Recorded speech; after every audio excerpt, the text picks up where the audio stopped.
తీసుకొద్దాం. For example Tripura councillor seat కూడా గెలవలేదు ఇప్పుడు అక్కడ బీజేపీ.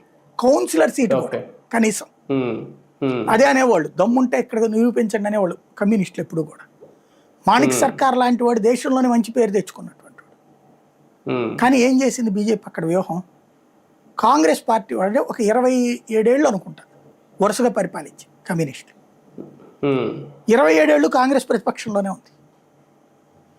అప్పుడు బీజేపీ వాళ్ళ దగ్గరికి వెళ్ళింది, అరే అబ్బాయిలు మీరు ఎంత చించుకున్నా ఎలక్షన్స్ వచ్చేటప్పటికి కేంద్రంలో కాంగ్రెస్ బీజేపీ కలిసిపోతాయి, ఇది కాంగ్రెస్ కమ్యూనిస్టులు కలిసిపోతారు, మీకు ఎక్కడ మిమ్మల్ని పైకి ఎదగనివ్వదు మీ పార్టీ, ఆ స్నేహాన్ని అడ్డుపెట్టి మీ సీట్లు కూడా వాడే డిసైడ్ చేస్తాడు కమ్యూనిస్టులే, దానివల్ల మీ జీవితకాలం ప్రతిపక్షమే, మీరు చచ్చేలోపు ఒకసారి అధికారంలోకి రావాలనిపించట్లేదా మీకు?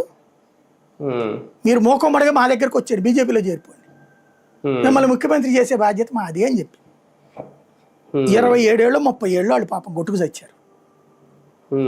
ఆలోచించుకున్నారు అందరూ కూర్చుని, మోకమ్మడిగా వచ్చేసారు బీజేపీలోకి. త్రిపురలో అసలు బీజేపీ కాషాయం అంటే అదేదో భూతం చూపించినటువంటి రాష్ట్రంలో బీజేపీ జెండా పట్టుకున్నారు వీళ్ళంతా, గెలిచేసింది అధికారంలోకి. కొన్ని అదేదో తాత్కాలికం కాదు, వరుసగా రెండోసారి గెలిచింది.